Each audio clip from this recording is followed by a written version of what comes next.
हर हर महादेव। आप सभी शिव भक्तों का स्वागत है शिव पुराण रुद्र संहिता भाग 3 के उन पवित्र अध्यायों में जहां भक्ति, तप और समर्पण की सर्वोच्च परीक्षा होती है।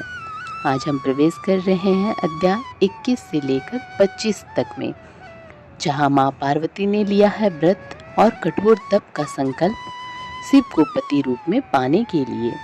देवता भयभीत हैं तारकासुर के वरदान के कारण और इसलिए वे पहुंचते हैं शिव जी के पास, करते हैं शिव पार्वती विवाह का अनुरोध और फिर शिव जी भेजते हैं सप्त ऋषियों को जो पार्वती माता की परीक्षा लेते हैं। क्या उनका तप केवल प्रेम है या आत्मा का परम लक्ष्य? फिर स्वयं शिव भी परीक्षा लेते हैं बैरागी ब्राह्मण का वेश धारण कर पार्वती के तप और भाव की अग्नि में। कथा आरंभ करने से पहले एक छोटा सा निवेदन है।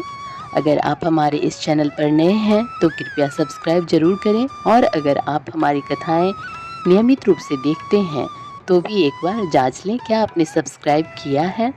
कई बार हम रोज सुनते हैं पर अनजाने में सब्सक्राइब करना छूट जाता है, तो आपका एक सब्सक्राइब इस आध्यात्मिक यात्रा को और भी आगे ले जाने में मुझे मोटिवेट करेगा। तो चलिए आरंभ करती हूँ माँ पार्वती के अटल संकल्प और शिव के रहस्यमय परीक्षण से भरे इन दिव्य अध्यायों को। हर हर महादेव। शिव पुराण श्री रुद्र संहिता तृतीय खंड 21वां अध्याय। पार्वती की तपस्या।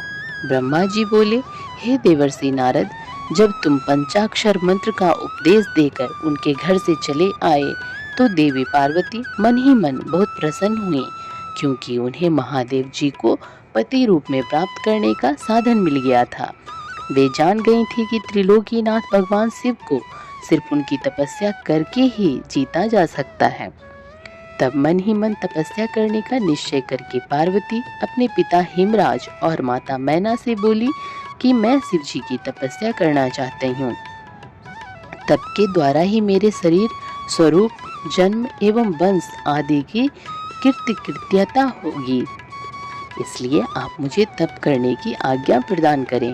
उनकी तप करने की बात सुनकर पिता हिमालय ने सहर्ष आज्ञा प्रदान कर दी, परंतु माता मैना ने उन्हें घर से दूर वनों में जाकर तपस्या करने से रोका। पार्वती को रोकते हुए मैना के मुंह से ऊ माँ शब्द निकले, तभी से उनका नाम उमा हो गया। पार्वती के हठ के सामने मैना कुछ न कर सकी। तब खुशी से उन्होंने पार्वती को तपस्या करने की आज्ञा प्रदान कर दी। तत्पश्चात माता पिता की आज्ञा पाकर देवी पार्वती खुशी से मन में शिव जी का स्मरण करते हुए अपनी सखियों को साथ लेकर तपस्या करने के लिए चली गईं।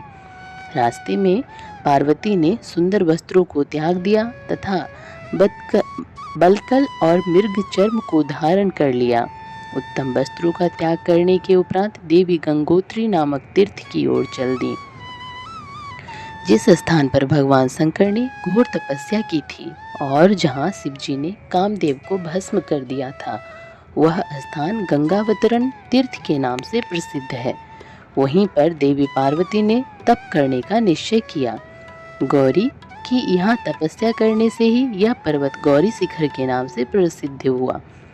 उस स्थान पर पार्वती ने अनेक फलों के वृक्ष लगाए। तत्पश्चात पृथ्वी को शुद्ध करके वेदी बनाकर अपनी इंद्रियों को बस में करके मन को एकाग्र कर कठिन तपस्या करनी आरंभ कर दी। ऐसी तपस्या ऋषि मुनियों के लिए भी दुष्कर थी। भयंकर गर्मी के दिनों में पार्वती अपने चारों ओर अग्नि जलाकर बीच में बैठकर ओम नमः शिवाय का जाप करती थीं। वर्षा ऋतु में वे किसी चट्टान पर अथवा वेदी पर बैठकर निरंतर जलधारा से भीगती हुई शांति भाव से मंत्र जपती रहती थीं। सर्दियों में बिना कुछ खाए ठंडे जल में बैठकर पंचाक्षर मंत्र का जाप करती थीं। कभी कभी तो वे पूरी रात बर्फ की चट्टान पर बैठकर ध्यान करती थीं। सब कुछ भूलकर वे भगवान शिव के ध्यान में मग्न होकर उनका ध्यान करती रहती थीं। समय मिलने पर अपने द्वारा लगाए गए वृक्षों को पानी देती थीं। शुद्ध हृदय वाली पार्वती आंधी तूफान, कड़ाके की सर्दी, मूसलाधार वर्षा तथा तेज धूप की परवाह किए बगैर निरंतर मनोवांछित फलों के दाता भगवान शिव का ध्यान करती रहती थी। उन पर अनेक प्रकार के कष्ट आए, परंतु उनका मन शिव जी के चरणों में ही लगा रहा। तपस्या के पहले वर्ष में उन्होंने केवल फलाहार किया, दूसरे वर्ष में वे केवल पेड़ के पत्तों को ही खाती थीं। इस प्रकार तपस्या करते करते अनेकानेक वर्ष बीतते गए। देवी पार्वती ने सब कुछ खाना पीना छोड़ दिया था। अब वे केवल निराहार रहकर ही शिव जी की आराधना करती थीं। तब भोजन हेतु पर्ण का भी त्याग कर देने के कारण देवताओं ने उन्हें अपर्णा नाम दिया। तत्पश्चात देवी पार्वती एक पैर पर खड़ी होकर ओम नमः शिवाय का जाप करने लगी। उनके शरीर पर वल्कल वस्त्र थे तथा मस्तक पर जटाएं थी। इस प्रकार उस तपोवन में भगवान शिव की तपस्या करते करते 3000 वर्ष बीत गए। 3000 वर्ष बीत जाने पर देवी पार्वती को चिंता सताने लगी। वे सोचने लगी कि क्या इस समय महादेव जी यह नहीं जानते कि मैं उनके लिए ही तपस्या कर रही हूँ? फिर क्या कारण है कि वे मेरे पास अभी तक नहीं आए? वेदों की महिमा तो यही कहती है कि भगवान शंकर सर्वज्ञ, सर्वात्मा, सब कुछ जानने वाले, सभी ऐश्वर्यों को प्रदान करने वाले, सबके मन की बातों को सुनने वाले, मनोवांछित वस्तु प्रदान करने वाले तथा समस्त दुखों को दूर करने वाले हैं। तब क्यों वे अपनी कृपा दृष्टि से मुझ दीन को कृतार्थ नहीं करते? मैंने अपनी सभी इच्छाओं और कामनाओं को त्याग कर अपना ध्यान भगवान शिव में लगाया है। भगवान, यदि मैंने पंचाक्षर मंत्र का भक्ति पूर्वक जाप किया हो तो महादेव जी आप मुझ पर प्रसन्न हों। इस प्रकार हर समय पार्वती शिव जी के चरणों में ध्यान में ही मग्न रहती थी। जगदम्बा माँ का साक्षात अवतार देवी पार्वती की वह तपस्या परम आश्चर्यजनक थी। उनकी तपस्या सभी को मुग्ध कर देने वाली थी। उनके तप की महिमा के फलस्वरूप प्राणी और जानवर उनके ध्यान में बाधा नहीं बनते थे। उनकी तपस्या के परिणाम स्वरूप वहाँ का वातावरण बड़ा मनोरम हो गया था। वृक्ष सदा फलों से लदे रहते थे। विभिन्न प्रकार के सुंदर सुगंधित फूल हर समय वहाँ खिले रहते थे। वह स्थान कैलाश पर्वत की सी शोभा पा रहा था तथा पार्वती की तपस्या की सिद्धि का साकार रूप बन गया था। तो प्रेम सहित कहिए ओम नमः शिवाय। शिव पुराण श्री रुद्र संहिता तृतीय खंड 22वां अध्याय, देवताओं का शिव जी के पास जाना। ब्रह्मा जी कहते हैं, मुनीश्वर, भगवान शिव को पति रूप में प्राप्त करने के लिए पार्वती को तपस्या करते करते अनेक वर्ष बीत गए, परंतु भगवान शिव ने उन्हें वरदान तो दूर अपने दर्शन तक न दिए। तब पार्वती के पिता हिमाचल, उनकी माता मैना और मेरु एवं मद्रांचल ने आकर पार्वती को बहुत समझाया तथा उनसे वापस घर लौट चलने का अनुरोध किया। तब उनकी सब बातें सुनकर देवी पार्वती ने विनम्रता पूर्वक कहा, हे पिताजी और माताजी, क्या आप लोगों ने मेरे द्वारा की गई प्रतिज्ञा को भुला दिया है? मैं भगवान शिव को अवश्य ही अपनी तपस्या द्वारा प्राप्त करूंगी। आप निश्चिंत होकर अपने घर लौट जाएं। इसी स्थान पर महादेव जी ने क्रोधित होकर कामदेव को भस्म कर दिया था और वनों को अपनी क्रोध अग्नि में भस्म कर दिया था। उन त्रिलोकीनाथ भगवान शंकर को मैं अपनी तपस्या द्वारा यहाँ बुलाऊंगी।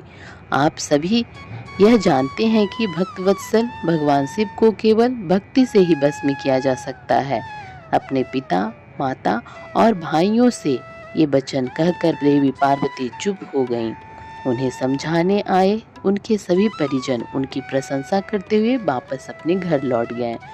अपने माता पिता के लौटने के पश्चात देवी पार्वती दुगने उत्साह के साथ पुनः तपस्या करने में लीन हो गईं। उनकी अद्भुत तपस्या को देखकर सभी देवता, असुर, मनुष्य, मुनि आदि सभी चराचर प्राणियों सहित पूरा त्रिलोक संतृप्त हो उठा। देवता समझ नहीं पा रहे थे कि पूरी प्रकृति क्यों उद्विग्न और अशांत है। यह जानने के लिए इंद्र वह सब देवता गुरु बृहस्पति के पास गए। तत्पश्चात वे सभी मुझ विधाता की शरण में सुमेरु पर्वत पर पहुँचे। वहाँ पहुँचकर उन्होंने मुझे हाथ जोड़कर प्रणाम किया तथा मेरी स्तुति की। तब वे मुझसे पूछने लगे कि प्रभु, इस जगत के संतृप्त होने का क्या कारण है। उनका यह प्रश्न सुनकर मैंने त्रिलोकीनाथ भगवान शिव के चरणों का ध्यान करते हुए यह जान लिया कि जगत में उत्पन्न हुआ दाह देवी पार्वती द्वारा की गई तपस्या का ही परिणाम है। अतः सब कुछ जान लेने के उपरांत मैं इस बात को श्री हरि विष्णु को बताने के लिए देवताओं के साथ क्षीर सागर को गया। वहाँ श्री हरि सुखद आसन पर विराजमान थे। मुझ सहित सभी देवताओं ने विष्णु जी को प्रणाम कर उनकी स्तुति करना आरंभ कर दिया। तत्पश्चात मैंने श्रीहरि से कहा, हे हरि, देवी पार्वती के उग्र तप से संतृप्त होकर हम सभी आपकी शरण में आए हैं। हम सबकी रक्षा कीजिए, भगवान हमें बचाइए। हमारी करुण पुकार सुनकर शेष सैया पर बैठे श्रीहरि बोले, आज मैंने देवी पार्वती की इस घोर तपस्या का रहस्य जान लिया है, परंतु उनकी इच्छा को पूरा करना हमारे बस की बात नहीं है। अतः हम सब मिलकर त्रिलोकीनाथ भगवान शिव के पास चलते हैं। केवल वे ही हैं जो हमें इस विकट स्थिति से उबार सकते हैं। देवी पार्वती तपस्या के माध्यम से भगवान शिव को पति रूप में प्राप्त करना चाहती हैं, इसलिए भगवान शिव से यह प्रार्थना करनी चाहिए कि वे देवी पार्वती से विधिवत विवाह कर लें। हम सभी को इस विश्व का कल्याण करने के लिए भगवान शिव से पार्वती का पानी ग्रहण करने का अनुरोध करना चाहिए। भगवान विष्णु की बात सुनकर सभी देवता भयभीत होते हुए बोले, भगवान शिव बहुत क्रोधी और हठी हैं। उनके नेत्र काल की अग्नि से समान दीप्त हैं। हम भूल कर भी भगवान शंकर के पास नहीं जाएंगे, उनका क्रोध सहा नहीं जाएगा। उन्होंने कामदेव को भस्म कर दिया था। हमें डर है कि कहीं क्रोध में वे हमें भी भस्म न कर दें। हे नारद, इंद्र आदि देवताओं की बात सुनकर लक्ष्मीपति श्रीहरि बोले, तुम सब मेरी बातों को ध्यान पूर्वक सुनो।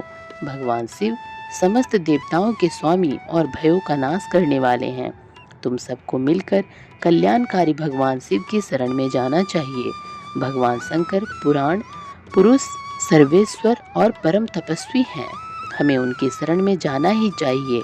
भगवान विष्णु के इन वचनों को सुनकर सब देवता त्रिलोकीनाथ भगवान शिव का दर्शन करने के लिए उस स्थान की ओर चल पड़े जहां महादेव जी तपस्या कर रहे थे। उस मार्ग में ही देवी पार्वती उत्तम तपस्या में लीन थीं। उनके तप को देखकर सभी देवताओं ने प्रसन्नता पूर्वक उन्हें दोनों हाथ जोड़कर नमस्कार किया। तत्पश्चात उनके तप की प्रशंसा करते हुए मैं श्री हरि विष्णु और अन्य देवता भगवान शिव के दर्शनार्थ चल दिए। वहां पहुंचकर हम सभी देवता कुछ दूरी पर खड़े हो गए और हमने तुम्हें भगवान शिव के करीब यह देखने के लिए भेजा कि वे कुपित हैं या प्रसन्न। नारद, तुम भगवान शिव के परम भक्त हो तथा उनकी कृपा से सदा निर्भय रहते हो, इसलिए तुम भगवान शिव के निकट गए और तथा तुमने उन्हें प्रसन्न देखा। फिर तुम वापस लौटकर हम सभी के पास आए तथा उनकी प्रसन्नता के बारे में हमें बताया। तब हम सब भगवान शिव के करीब गए। भगवान शिव सुखपूर्वक प्रसन्न मुद्रा में बैठे हुए थे। भक्तवत्सल भगवान शिव चारों ओर से अपने गणों से घिरे हुए थे और तपस्वी का रूप धारण करके योग पट पर आसीन थे। मैंने श्रीहरि और अन्य देवताओं ने भगवान शिव शंकर को प्रणाम करके वेदों और उपनिषदों द्वारा ज्ञात विधि से उनकी स्तुति की। तो प्रेम से बोलिए ओम नमः शिवाय। शिव पुराण श्री रुद्र संहिता तृतीय खंड 23वां अध्याय, शिव से विवाह करने का अनुरोध। ब्रह्मा जी कहते हैं, हे नारद, देवताओं ने वहां पहुंचकर भगवान शिव को प्रणाम करके उनकी स्तुति की। वहां उपस्थित नंदीश्वर भगवान शिव से बोले, प्रभु, देवता और मुनि संकट में पड़कर आपकी शरण में आए हैं। सर्वेश्वर, आप उनका उद्धार करें। दयालु नंदी ने इन वचनों को सुनकर भगवान शिव ने धीरे धीरे आंखें खोल दी। समाधि से विरत होकर परम ज्ञानी परमात्मा भगवान शंकर देवताओं से बोले, हे ब्रह्मा जी, हे श्री हरि विष्णु एवं अन्य देवताओं, आप सब यहाँ एक साथ क्यों आए हैं? आपके आने का क्या प्रयोजन है? आप सभी को साथ देखकर लगता है कि अवश्य ही कोई महत्वपूर्ण बात है, अतः आप मुझे उस बात से अवगत कराएं। भगवान शंकर के ये वचन सुनकर सभी देवताओं का भय पूर्णतः दूर हो गया और वे प्रसन्न होकर भगवान विष्णु को देखने लगे। तब श्री हरि विष्णु सभी देवताओं का प्रतिनिधित्व करते हुए भगवान शिव से बोले, भगवान शंकर, तारकासुर नामक दानव ने हम सभी देवताओं को बहुत दुखी कर रखा है। उसने हमें अपने अपने स्थानों से भी निकाल दिया है। यही सब बताने के लिए हम सब देवता आपके पास आए हैं। भगवान ब्रह्मा जी द्वारा प्राप्त वरदान के फलस्वरूप उस तारकासुर की मृत्यु आपके पुत्र के द्वारा निश्चित है। हे स्वामी, आप उस दुष्ट का नाश कर हम सबकी रक्षा करें, हम सबका उद्धार कीजिए। प्रभु, आप हिमालय पुत्री पार्वती का पानी ग्रहण कीजिए। आपका विवाह ही हमारे कष्टों को दूर कर सकता है। आप भक्त वत्सल हैं। अपने भक्तों के दुखों को दूर करने के लिए आप देवी पार्वती से शीघ्र विवाह कर लीजिए। विष्णु जी के ये वचन सुनकर भगवान शिव बोले, देवताओं, यदि मैं आपके कहे अनुसार परम सुंदरी देवी पार्वती से विवाह कर लूं, तो इस धरती पर सभी मनुष्य, देवता और ऋषि मुनि कामी हो जाएंगे।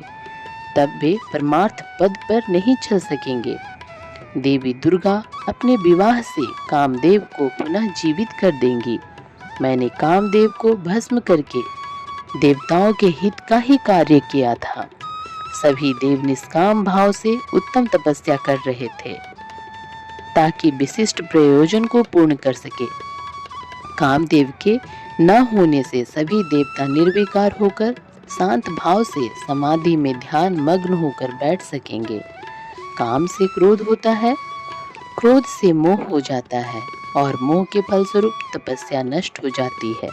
इसलिए मैं तो आप सबसे भी यही कहता हूँ कि आप भी काम और क्रोध को त्याग कर तपस्या करें।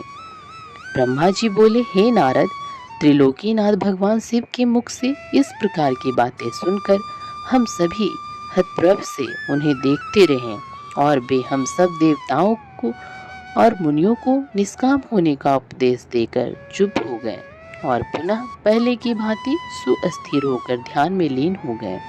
भगवान शिव ब्रह्म स्वरूप आत्मचिंतन में लग गए। श्री हरि विष्णु सहित अन्य देवताओं ने जब परमेश्वर शिव को ध्यान में मग्न देखा, तब सब देवता नंदीश्वर से कहने लगे, नंदीश्वर जी, अब हम क्या करें? हमें भगवान शिव को प्रसन्न करने का कोई मार्ग सुझाइए।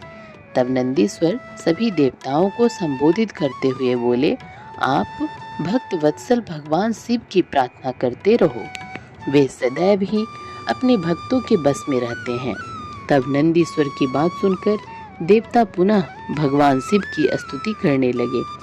वे बोले, हे देवादिदेव महादेव, करुणा निधान भगवान शिव शंकर, हम दोनों हाथ जोड़कर आपकी शरण में आए हैं। आप हम सबके सभी दुखों और कष्टों को दूर कीजिए और हम सबका उद्धार कीजिए। इस प्रकार देवताओं ने भगवान शिव की अनेकों बार स्तुति की। इसके बाद भी जब भगवान ने आंखें नहीं खोली, तो सब देवता उनकी करुण स्वर में स्तुति करने लगे हुए रोने लगे। तब श्री हरि विष्णु मन ही मन भगवान शिव का स्मरण करने लगे और करुण स्वर में अपना निवेदन करने लगे। देवताओं, मेरे और श्री हरि विष्णु के बार बार निवेदन करने पर भगवान शिव की तंद्रा टूटी और उन्होंने प्रसन्नतापूर्वक अपनी आंखें खोल दी। तब भगवान शिव बोले, तुम सब एक साथ यहाँ किस लिए आए हो? मुझे इससे अवगत कराओ। श्री हरि विष्णु बोले, हे देवेश्वर, हे शिव शंकर, आप सर्वज्ञ हैं, सबके अंतर्यामी ईश्वर हैं। आप तो सब कुछ जानते हैं। भगवान, आप हमारे मन की बात भी अवश्य ही जानते होंगे। फिर भी यदि आप हमारे मुख से सुनना चाहते हैं तो सुने।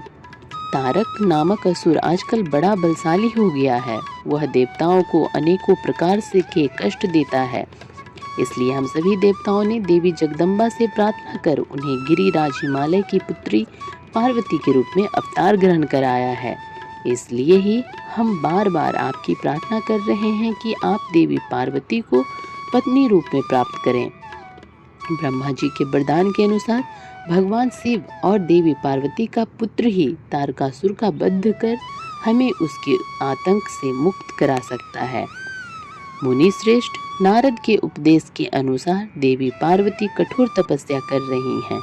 उनकी तपस्या के तेज के प्रभाव से समस्त चराचर जगत संतृप्त हो गया है। इसलिए हे भगवान, आप पार्वती को वरदान देने के लिए जाइए। हे प्रभु, देवताओं पर आए इस संकट और उनके दुखों को मिटाने के लिए आप देवी पार्वती पर अपनी कृपा दृष्टि कीजिए। आपका विवाह उत्सव देखने के लिए हम सभी बहुत उत्साहित हैं। अतः प्रभु, आप शीघ्र ही विवाह बंधन में बंध कर हमारी इस इच्छा को भी पूरा करें। भगवान, आपने रति को जो वरदान दिया है उसके पूरा होने का भी अवसर आ गया है। अतः महेश्वर, आप अपनी प्रतिज्ञा को शीघ्र ही पूरा करें। ब्रह्मा जी बोले, हे नारद, ऐसा कहकर और प्रणाम करके विष्णु जी और अन्य देवताओं ने पुनः शिव जी की स्तुति की। तत्पश्चात वे एक साथ हाथ जोड़कर खड़े हो गए। तब उन्हें देखकर वेद मर्यादाओं के रक्षक भगवान शिव हंसकर बोले, हे हरि, हे विधे और हे देवताओं, मेरे अनुसार विवाह करना उचित कार्य नहीं है, क्योंकि विवाह मनुष्य को बांध कर रखने वाली बेड़ी है। जगत में अनेक कुरीतियां हैं, स्त्री का साथ उनमें से एक है। मनुष्य सभी प्रकार के बंधनों से मुक्त हो सकता है, परंतु स्त्री के बंधन से वह कभी मुक्त नहीं हो सकता। एक बार को लोहे और लकड़ी की बनी जंजीरों से मुक्ति मिल सकती है, परंतु विवाह एक ऐसी कैद है जिससे छुटकारा पाना असंभव है। विवाह मन को विषयों के वशीभूत कर देता है, जिससे मोक्ष की प्राप्ति असंभव हो जाती है। मनुष्य यदि सुख की इच्छा रखता है तो उसे इन विषयों को त्याग देना चाहिए। विषयों को विष के समान माना जाता है। इन सब बातों का ज्ञान होते हुए भी मैं आप सबकी प्रार्थना को सफल करूंगा, क्योंकि मैं सदैव ही अपने भक्तों के अधीन रहता हूँ। मैंने अपने भक्तों की रक्षा के लिए अनेक कष्ट सहे हैं। हे हरि, हे विधे, आप तो सब कुछ जानते ही हैं। मेरे भक्तों पर जब जब विपत्ति आती है तब तब मैं उनके सभी कष्टों को दूर करता हूँ। भक्तों के अधीन होने के कारण मैं उनके हित में अनुचित कार्य भी कर बैठता हूँ। भक्तों के दुखों को मैं हमेशा दूर करता हूँ। तारकासुर ने तो तुम्हें जो दुख दिए हैं उन्हें मैं भली भांति जानता हूँ। उनको मैं अवश्य ही दूर करूँगा। जैसा कि आप सभी जानते हैं, मेरे मन में विवाह करने की कोई इच्छा नहीं है। फिर भी पुत्र प्राप्ति हेतु मैं देवी पार्वती का पानी ग्रहण अवश्य करूँगा। अब तुम सब देवता निर्भय और निडर होकर अपने अपने धाम को लौट जाओ। मैं तुम्हारे कार्य की सिद्धि अवश्य करूँगा। इसलिए अपनी सभी चिंताओं को त्याग कर सभी सहर्ष अपने घर जाओ। ऐसा कहकर भगवान शिव शंकर पुनः मौन हो गए और समाधि में बैठकर ध्यान में मग्न हो गए।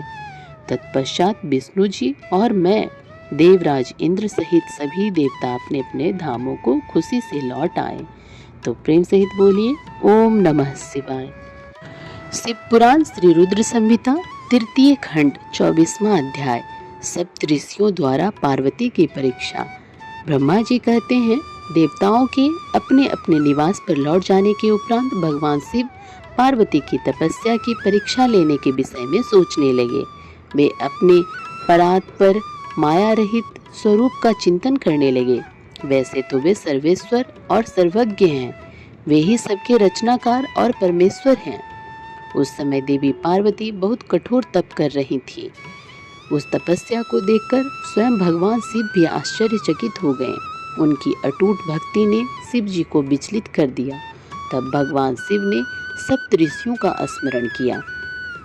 उनके स्मरण करते ही सातों ऋषि वहां आ पहुंचे। वे अत्यंत प्रसन्न थे और अपने सौभाग्य की सराहना कर रहे थे।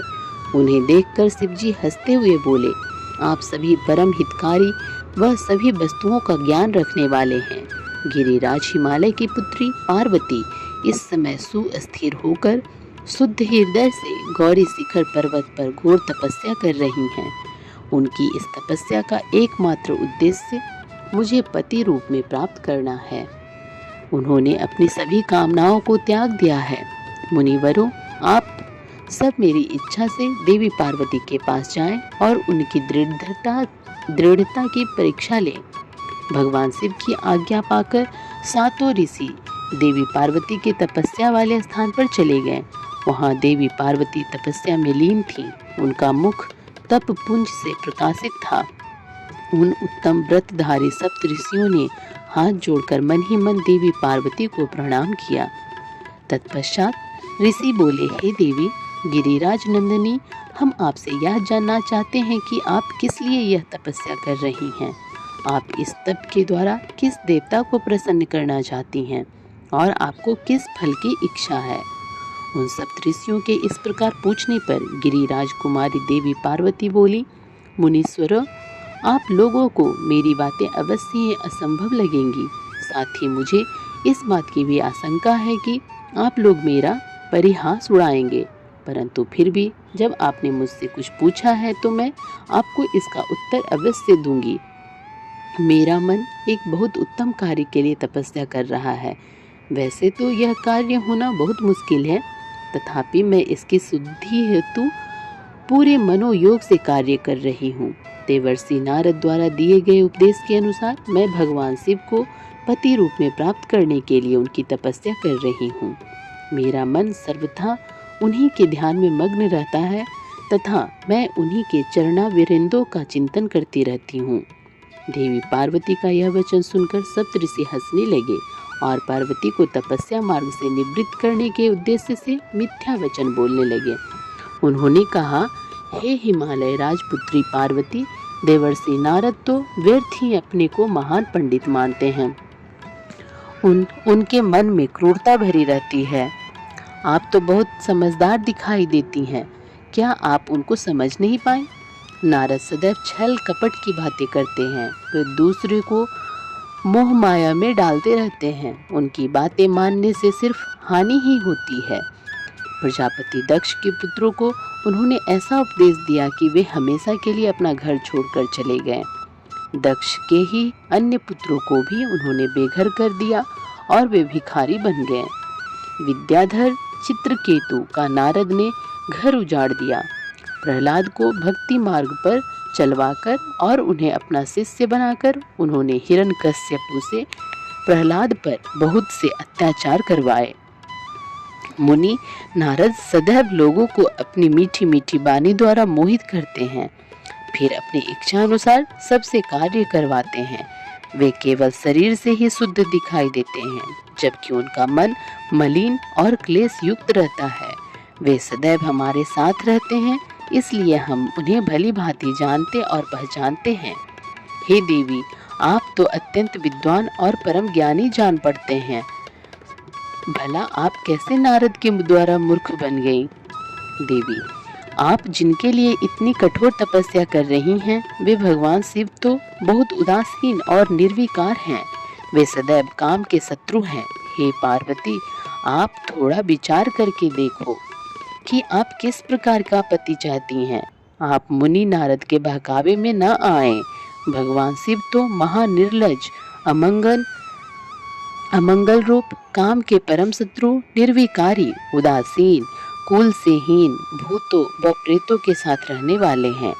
भला इस प्रकार का पति पाकर आपको किस प्रकार का सुख मिल सकता है? नारद मुनि ने अपनी माया से तुम्हारे ज्ञान और विवेक को पूर्णतया नष्ट कर दिया है और तुम्हें अपनी छल कपट प्रपंच वाली बातों से छला है। देवी, कृपया आप यह सोचें कि इन्हीं शिव शंकर ने परम गुणवती सुंदर दक्ष पुत्री सती के साथ विवाह किया था। उस बेचारी को भी उनके साथ अत्यंत दुख उठाने पड़े। भगवान शिव सती को त्याग कर पुनः अपने ध्यान में निमग्न हो गए। वे सदा अकेले और शांत रहने वाले हैं। वे किसी स्त्री के साथ निर्विवाह निर्वाह नहीं कर सकते। तभी तो देवी सती ने इसी दुख के कारण अपने पिता के घर जाकर अपने शरीर को योग अग्नि में जलाकर भस्म कर दिया था। हे देवी, इन सब बातों को यदि आप शांत मन से ध्यान लगाकर सोचें तो पूर्णतया सही पाएंगी। इसलिए हम आपसे यह प्रार्थना करते हैं कि आप यह तपस्या कर शिव जी को प्रसन्न करके हठ छोड़ दें और वापस अपने पिता हिमालय के घर चली जाएं। जहाँ तक आपके विवाह का प्रश्न है, हम आपका विवाह योग्य वर से अवश्य करा देंगे। इस समय आपके लिए त्रिलोकी में सबसे योग्य पुरुष वैकुंठ के स्वामी लक्ष्मीपति श्रीहरि विष्णु हैं। वे तुम्हारे अनुरूप ही सुंदर एवं मंगलकारी हैं। उन्हें पति के रूप में प्राप्त करके आप सुखी हो जाएंगी। अतः देवी, आप भगवान शिव को पति रूप में प्राप्त करने से के इस हट को त्याग दें। सप्तऋषियों की ऐसी बातें सुनकर साक्षात जगदम्बा का अवतार देवी पार्वती हंसने लगी और उन परम ज्ञानी सप्तऋषियों से बोली, हे मुनीश्वरों, आप अपनी समझ के अनुसार सही कह रहे हैं, परंतु मैं अपने दृढ़ विश्वास को त्याग नहीं सकती। मैं गिरिराज हिमालय की पुत्री हूँ। पर्वत पुत्री होने के कारण मैं स्वाभाविक रूप से कठोर हूँ। मैं तपस्या से घबरा नहीं सकती। इसलिए हे मुनिगणों, आप मुझे रोकने की चेष्टा ना करें। मैं जानती हूँ कि देवर्षि नारद ने जो उपदेश मुझे दिया है और शिव जी की प्राप्ति का साधन जो मुझे बताया है वह असत्य नहीं है। मैं उसका पालन अवश्य करूँगी। यह तो सर्वविदित है कि गुरुजनों का वचन सदैव हित के लिए ही होता है। इसलिए मैं अपने गुरु नारद जी के वचनों का सर्वथा पालन करूँगी। इससे ही मुझे दुखों से छुटकारा मिलेगा और सुख की प्राप्ति होगी। जो गुरु के वचनों को मिथ्या जानकर उन पर नहीं चलते, उन्हें इस लोक और परम लोक में दुख ही मिलता है।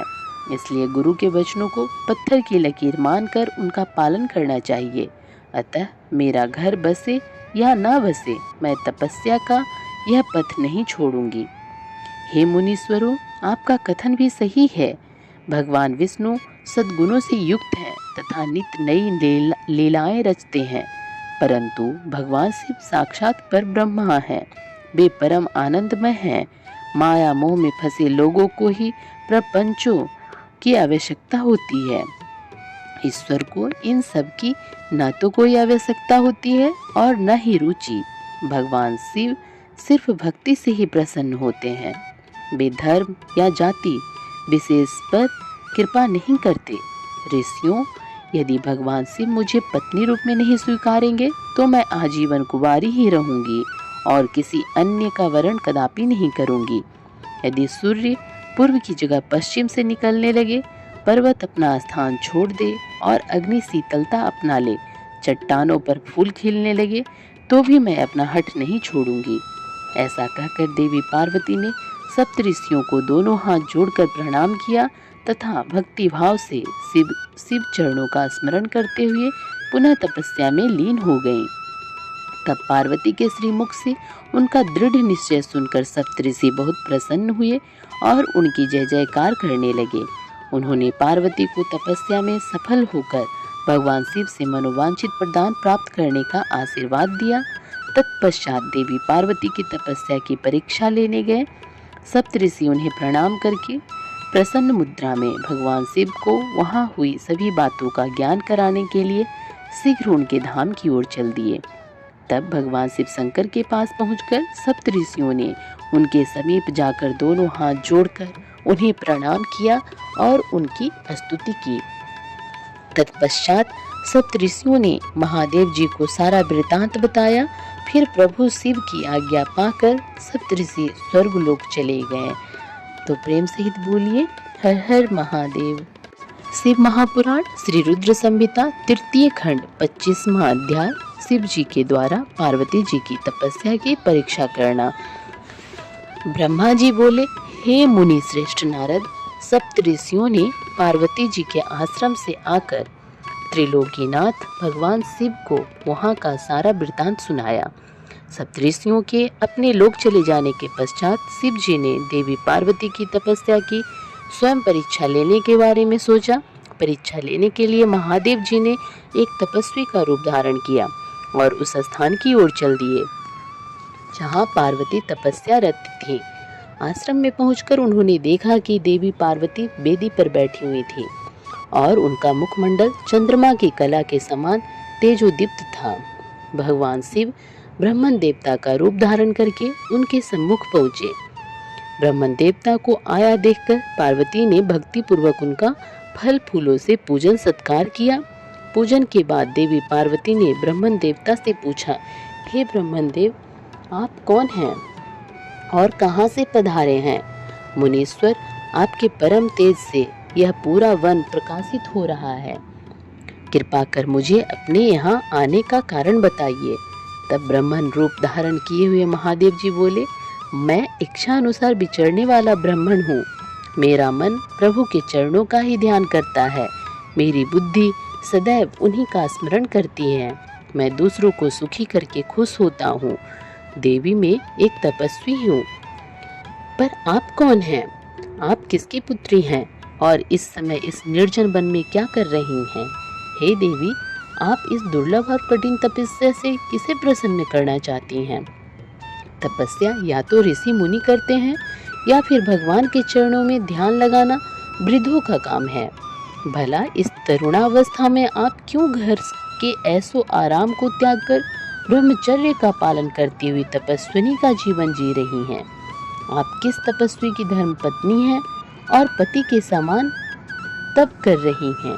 हे देवी, अपने बारे में मुझे जानकारी दीजिए कि आपका क्या नाम है और आपके पिता का क्या नाम है।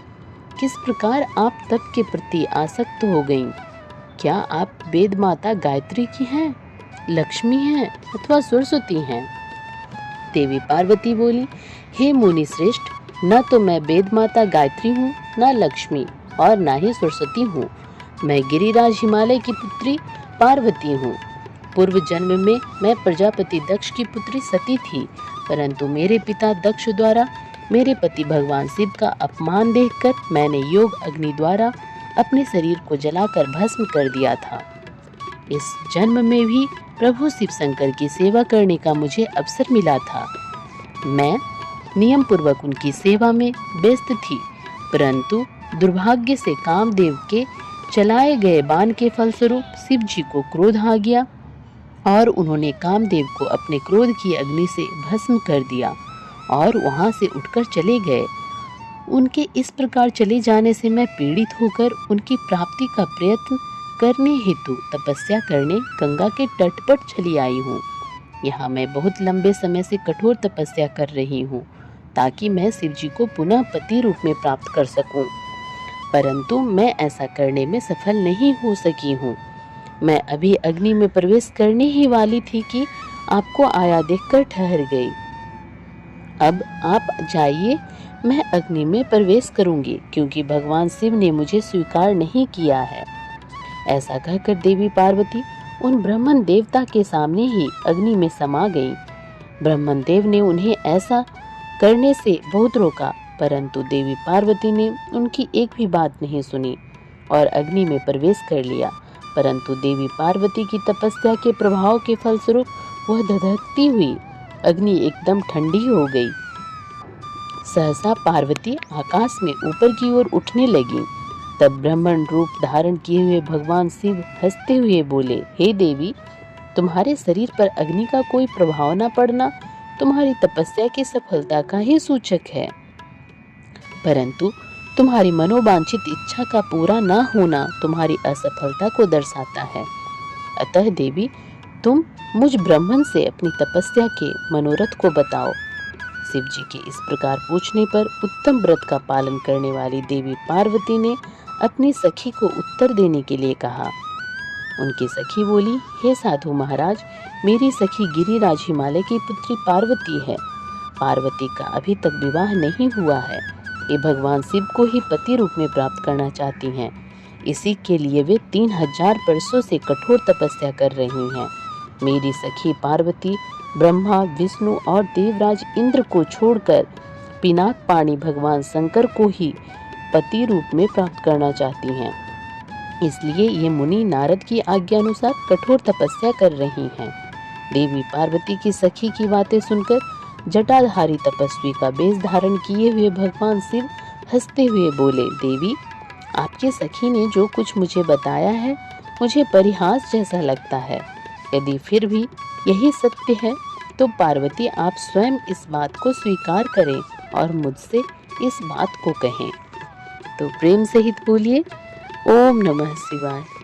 तो भक्तों, आज के इन अध्यायों में हमने अनुभव किया तब क्या होता है, प्रेम का असली स्वरूप क्या होता है और शिव को प्राप्त करने के लिए एक नारी कितना अडिग हो सकती है। पार्वती जी का तप, ना भूख ना प्यास ना थकान, सिर्फ एक लक्ष्य, शिव को जीवन साथी के रूप में प्राप्त करना। देवताओं का शिव से अनुरोध, सप्तऋषियों द्वारा परीक्षा और फिर शिव स्वयं आते हैं एक ब्राह्मण बनकर पार्वती से कहते हैं, वो योगी तो भिक्षुक है, तुम्हारे योग्य नहीं। लेकिन पार्वती माँ अडिग रहती हैं क्योंकि उन्हें केवल शिव चाहिए, संसार नहीं। यदि ये अध्याय आपको पसंद आया तो वीडियो को लाइक करें, कमेंट करें और चैनल को जरूर से सब्सक्राइब करें ताकि ये दिव्यता हर भक्त तक पहुंच सके। अब अंत में भगवान शिव और माँ पार्वती से क्षमा याचना करती हूँ कि यदि वाणी में कहीं त्रुटि हो गई हो, अगर शब्दों में भावों में पूर्ण रूप से न होकर उकेर पाई हूँ, तो हे महादेव हमें क्षमा करें। आपकी कथा तो अनंत है, हमारी श्रद्धा तो बहुत सीमित है, परंतु प्रयास पूर्ण समर्पण से किया है तो हमारी भक्ति स्वीकार करें। ओम नमः शिवाय। हर हर महादेव।